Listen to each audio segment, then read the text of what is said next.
தேமுதிக மக்கள் நல கூட்டணி மற்றும் தமிழ் மாநில காங்கிரஸ் வேட்பாளர்களை ஆதரித்து பிரச்சாரம் மேற்கொள்வதற்காக சேலம் வந்துள்ள இந்திய கம்யூனிஸ்ட் கட்சியின் முன்னாள் மாநில பொதுச் செயலாளர் தா பாண்டியன் தற்போது சேலத்தில் செய்தியாளர்களிடம் பேட்டியளித்து வருகிறார். அதன் நேரடி காட்சிகளை பார்ப்போம்.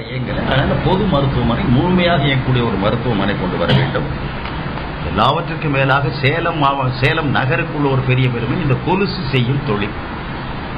இந்த கொலுசு செய்கிற தொழிலில் இந்த வெள்ளி விலை, தங்க விலை ஏறுற போதெல்லாம் அதுவும் தொடர்ந்து ஏறும். இது எப்பொழுதும் வழக்கம். அது இறங்குற போது அதுவும் இறங்கும். ரெண்டும் சகோதரிகள் தான். இந்த தங்கம் வெள்ளி விலை ஏறுவதும் இறங்குவதும் என்பது ஒரு நிலையற்ற தன்மை உருவாக்கியதால் தான் தமிழ்நாட்டில் நகைக்கடை வியாபாரிகள் 3 மாத காலம் வேலைநிறுத்த போராட்டம் செய்தார்கள். தொழிலாளிகள் அல்ல, பல லட்சம் போட்டு பல கோடி போட்டு வியாபாரம் செய்யக்கூடிய வணிகர்கள் வேலைநிறுத்தம் செய்தார். அந்த பிரச்சனை இன்று வரை தீர்க்கப்படவில்லை.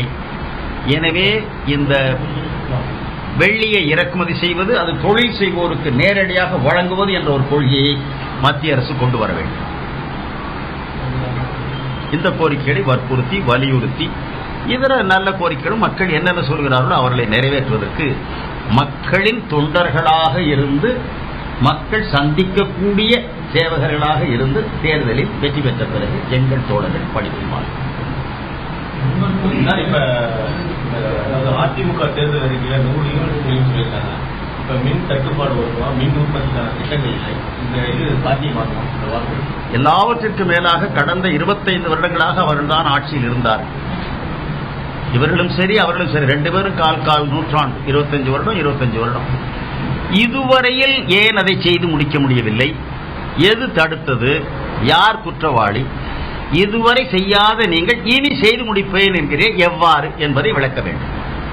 2 பேர் விளக்கணும். தேர்தல் அறிக்கை முக்கியமா 2 கட்சியுமே கொடுத்திருக்கிறது லோக் ஆயுக்தா அமைப்போம். ஆமா, அதுவும் செயல்படுத்த முடியும் நம்பிக்கை இருக்கு. இந்த 2 கட்சியும் ஆட்சிக்கு வந்தால், இந்த 2 கட்சிகளும் வருவதோடு இந்த சட்டம் இப்பொழுது இந்தியாவில் அநேகமா எல்லா மாநிலங்களிலும் கொண்டு வரப்பட்டது. கொஞ்சம் வித்தியாசம் இருக்கு. ஒவ்வொரு மாநிலத்திலும் வந்துள்ள சட்ட விதிகள்ல கொஞ்சம் வித்தியாசம். எங்களது அணியினுடைய வேண்டுகோள், இது ரெட்ரோஸ்பெக்டிவ் எஃபெக்ட் இருக்க வேண்டும்.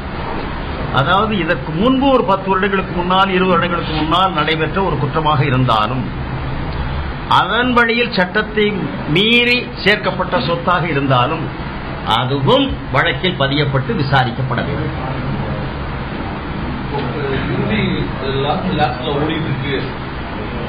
Last lap of the race அதிகப்படியான புள்ளிகளை வெற்றி ஈட்டுவோம் அப்படிங்கிறீங்க.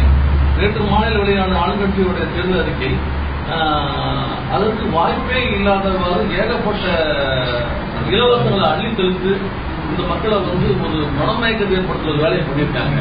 இது பலரும் இது எல்லாமே எங்களுக்கு இந்த அனுகூலங்கள் கிடைக்கும் போது இந்த கட்சிக்கு நாங்கள் சார்ந்த வாக்களித்தா என்னன்ற மாதிரி ஒரு குழப்பத்தை மக்கள் ஏற்படுத்துற மாதிரி இருக்கு.